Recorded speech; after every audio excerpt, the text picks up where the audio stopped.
Hai, saya Maria Luciana Kolastika Filipus, nomor metrik C20E1029 akan membentangkan pada bahagian pengenalan dan penutup. Masalah kemiskinan dalam kalangan masyarakat sepatutnya sudah dapat diselesaikan. Ditambah lagi dengan status negara kita yang sedang membangun, tidak diragui bahwa pihak kerajaan banyak membantu rakyat dengan berbagai jenis bantuan, terutamanya dari segi keuangan. Namun begitu, masih ada juga masalah-masalah lain yang menjadi pemicu kepada masalah kemiskinan dalam kalangan masyarakat kita. Antaranya ialah kos sara hidup yang semakin meningkat, imigrasi penduduk dari dalam dan luar negara, dan kurangnya peluang pekerjaan.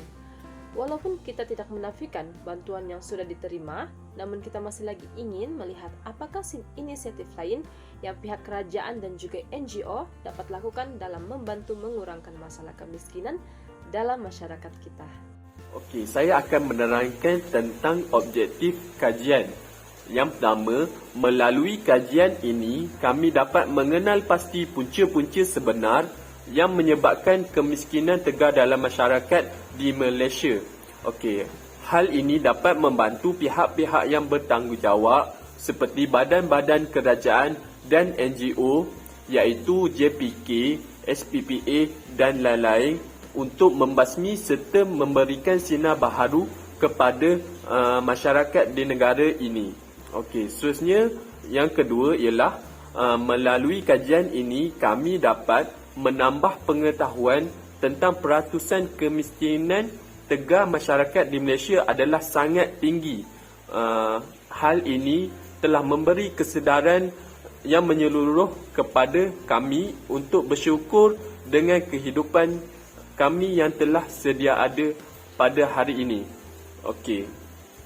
Yang terakhir ialah melalui kajian ini juga kami dapat menjelaskan usaha-usaha kerajaan dan NGO bagi membasmi kemiskinan tegar masyarakat di Malaysia.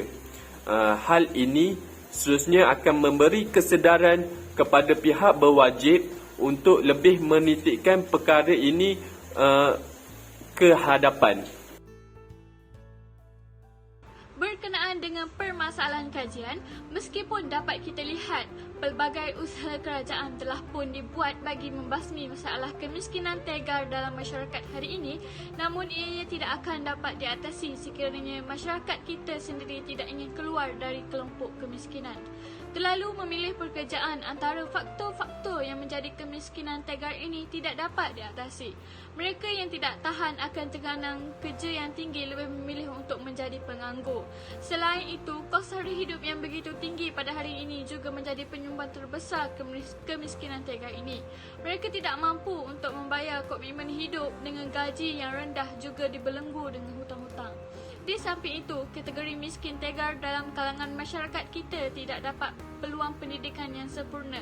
Misalnya, untuk menyambung pengajian ke peringkat yang lebih tinggi, mereka pelajar-pelajar akan memikirkan komitmen keluarga mereka.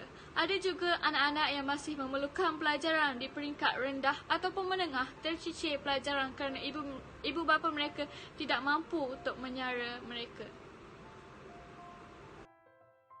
Selanjutnya, saya akan menerangkan unsur-unsur falsafah yang terdapat dalam kajian ini. Yang pertama, teori keadilan John Rawls. John Rawls merupakan seorang ahli falsafah moral dan ahli politik Amerika.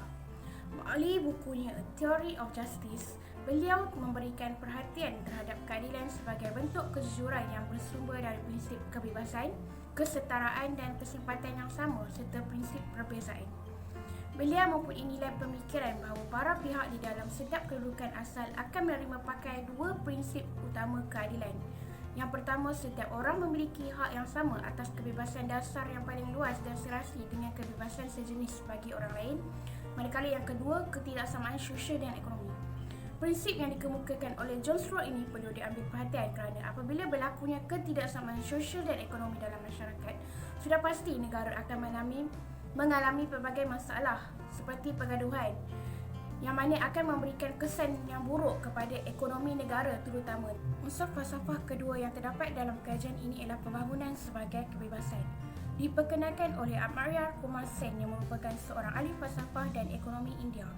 Melalui bukunya Development as Freedom, beliau mentarifkan semula pendekatan keupayaan.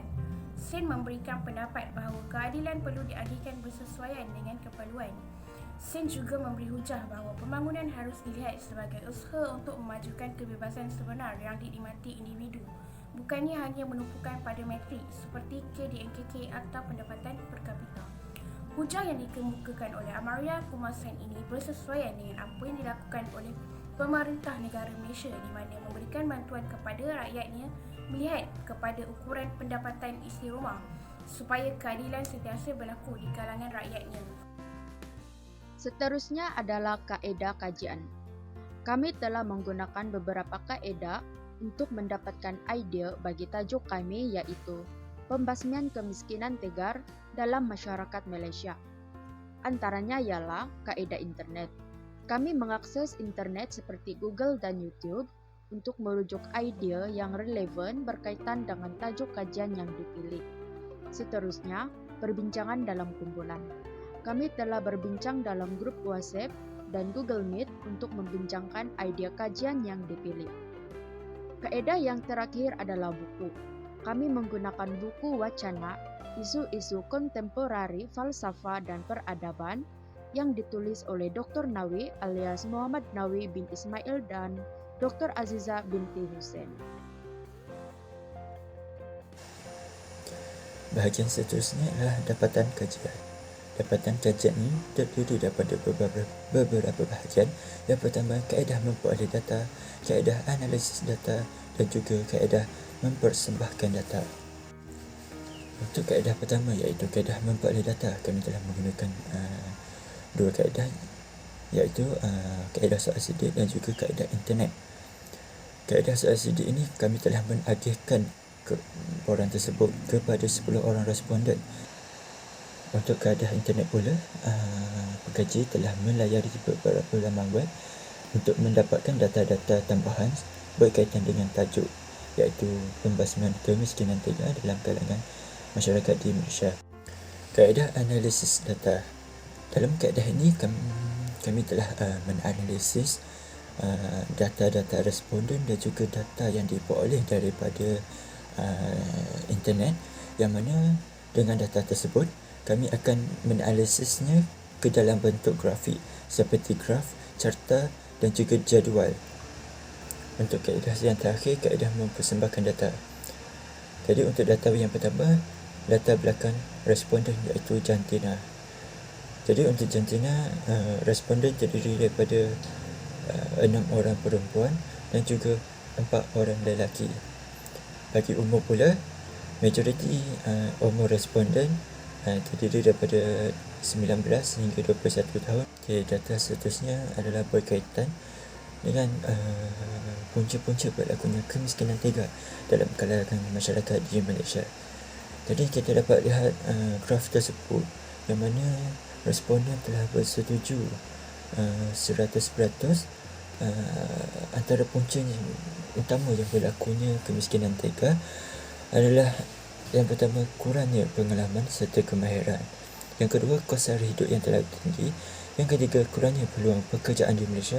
Dan yang terakhir, saiz isi rumah yang terlalu besar. Okay, data yang terakhir adalah untuk mengenal pasti usaha-usaha kerajaan dan juga NGO dalam membasmi kemiskinan tegar di Malaysia. Jadi data-data yang diperoleh daripada responden tersebut, mereka telah 100% bersetuju dengan usaha seperti dengan menambahkan peluang pekerjaan di Malaysia, menaikkan kadar gaji pekerja, seterusnya dengan mempromosikan produk IKS iaitu industri kecil dan sederhana, dan juga mengadakan program Karnival Kerjaya bagi masyarakat di Malaysia. Warahmatullahi wabarakatuh. Nama saya Muhammad Amir Usafkan bin Muhammad Rizan. Nombor metrik saya C20B1538. Pembasmian kemiskinan tegar dalam kalangan masyarakat Malaysia. Antara peranan kerajaan dan NGO dalam mengatasi masalah kemiskinan dalam kalangan masyarakat di Malaysia adalah pembinaan perumahan dan penswastaan setinggan, Program Pembangunan Rakyat Termiskin PPRT adalah satu program yang telah dijalankan dalam Rancangan Malaysia ke-7, manakala Projek Perumahan Rakyat PPR pula ialah salah satu program yang dilaksanakan dalam PPRT. Projek Perumahan Rakyat telah dilaksanakan oleh Jabatan Perumahan Negara. Antara objektif utama pelaksanaan projek ini adalah untuk mengawal dan menempatkan golongan setinggan dan memberi kemudahan serta meringankan beban kepada golongan miskin. Selain itu, penambahan peluang pekerjaan. Pihak kerajaan perlu menyediakan lebih banyak peluang pekerjaan khusus untuk generasi muda yang bukan sahaja dapat bertahan tetapi pada masa yang sama berpotensi berkembang maju dalam dunia global yang berdaya saing. Sekiranya peluang pekerjaan banyak diberi kepada pendatang asing, maka kadar pengangguran dan kemiskinan tidak dapat diatasi. Seterusnya, menaikkan kadar gaji pekerja. Selain dari menyediakan perumahan dan juga peluang pekerjaan, kerajaan juga perlu menaikkan gaji pada pekerjaan sama ada dalam sektor awam maupun swasta. Kenaikan gaji ini penting kerana kita tahu dunia pada hari ini kian berkembang pesat, terutama sekali melibatkan kawasan bandar. Oleh yang demikian, tahap gaji yang berada pada paras lama sudah tidak relevan dengan arus perbandaran pada hari ini. Di samping itu, mengadakan program Karnival Kerjaya. Bagi mengatasi masalah kemiskinan di Malaysia, pihak kerajaan dan NGO perlu melaksanakan program ini secara berkala. Karnival ini adalah bertujuan untuk memberi peluang kepada mereka yang belum mendapat pekerjaan. Karnival ini hendaklah disertai oleh syarikat-syarikat yang akan menawarkan jawatan kosong dalam pelbagai bidang mengikut kelulusan. Hal ini dikatakan demikian kerana dengan cara ini, orang ramai terutamanya golongan belia boleh merebut peluang memilih pekerjaan yang ditawarkan mengikut kelulusan mereka. Sebagai kesimpulan, jika pihak kerajaan dan NGO lebih merakyat, sepatutnya masalah ini dapat dikawal dan diselesaikan. Bukankah akan lebih banyak kesan positif yang dapat kita rasakan jika masalah ini dapat diselesaikan? Bayangkan berapa banyak anak-anak kecil di kawasan pedalaman yang nasibnya akan lebih baik. Persekitaran yang lebih selesa, masalah jenayah, berah, bunuh diri juga akan berkurangan. Maka dari itu, dapat kita lihat pentingnya kedua pihak ini terus mencari solusi terbaik dalam menangani masalah kemiskinan tegar dalam kalangan masyarakat kita. Sekian, terima kasih.